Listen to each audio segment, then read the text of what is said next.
मेरो तो गिरधर गोपाल दूसरो ना कोई। इस प्रकार से गोपियों को भगवान ने समझाया।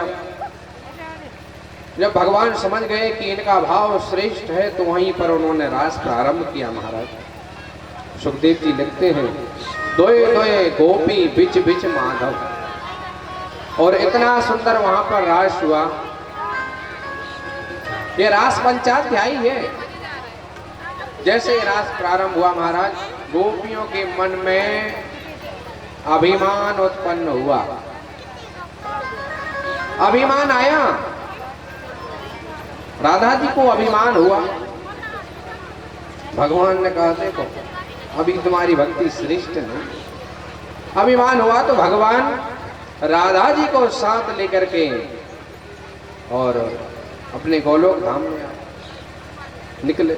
यहाँ सुखदेव जी लिखते हैं, राजन देखिए कि पुलिन मागत्य कालिंद्या कृष्ण भावना समवेता जगो कृष्णम तदा गमन कांक्षिता। यमुना के किनारे बहुत सुंदर रास होने लगा। अभिमान आया तो भगवान छोड़ गए। राधा जी ने कहा हम पर चलना नहीं आ रहा। भगवान ने कहा हमारे ऊपर बैठ जाओ। लेकिन उनको भी अभिमान हुआ तो भगवान उनको भी छोड़ करके चले गए। देखिए अब गोपियों की परिस्थिति क्या बनी, सुखदेव जी राजन वर्णन करते हैं। गोपियों को अभिमान हुआ, इसलिए भैया कहते हैं अभिमान नहीं रखना चाहिए कि हम फलाने हैं ढंके ये है, सब यही रखा रह जाएगा। साथ में जाने वाला केवल आपने जो कर्म किया वही जाएगा। भगवान गोपियों को राधा जी को छोड़ करके चले गए। अब तो गोपियों की स्थिति यह बनी महाराज, वृंदावन की उस गलियों में सभी गोपी ढूंढती हैं भगवान श्री कृष्ण को, हे प्रभु, हे दया सिंधु, हे करुणा के अवतार, आप हमको छोड़ करके कहां चले। तुलसी से सभी गोपियां प्रार्थना करती, हे तुलसी, तुम्हारे बगैर तो भगवान प्रसाद को स्वीकार नहीं करते, आप ही बताओ भगवान कहां गए हमको छोड़ करके। वृक्ष से पूछा, पीपल से पूछा, अरे सारी दुनिया आपको विष्णु के स्वरूप मानती है, प्रभु आप ही बताओ हमारा श्री कृष्ण कहां है। ये भाव बने गोपियों की। ब्रज में भ्रमण करती रही, लेकिन पृथ्वी से गोपियों ने प्रार्थना की, हे पृथ्वी भैया आपके ऊपर तो विचरण किया मेरे गोविंद ने, आप ही बताओ कि वो कहां गए। इतना सुंदर स्वरूप देखिए। लेकिन बहुत समय हो गया, ढूंढते ढूंढते बहुत समय हो गया, लेकिन परमात्मा नहीं मिले।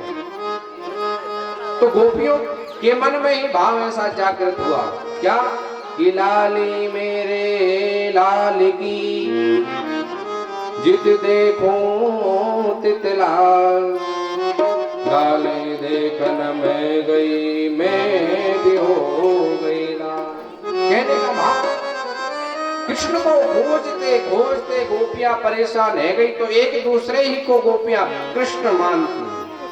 हाँ, गोपियों से गोपियां कह रही हैं कि मैंने गिरिराज को धारण कर लिया।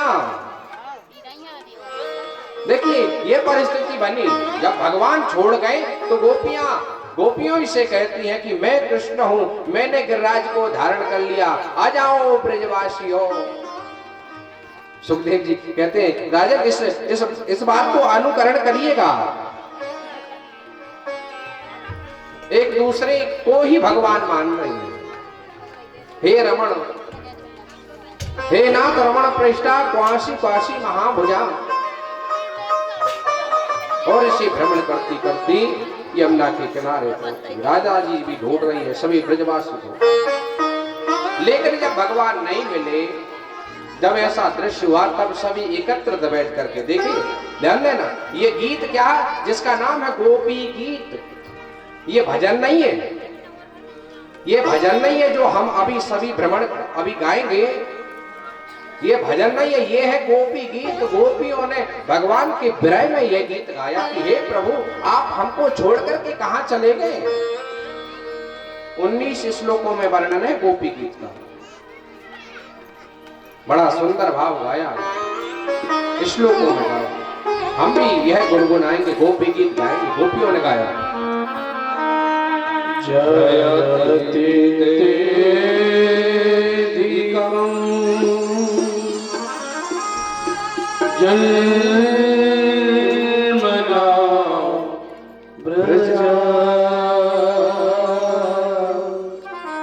श्रयते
कथा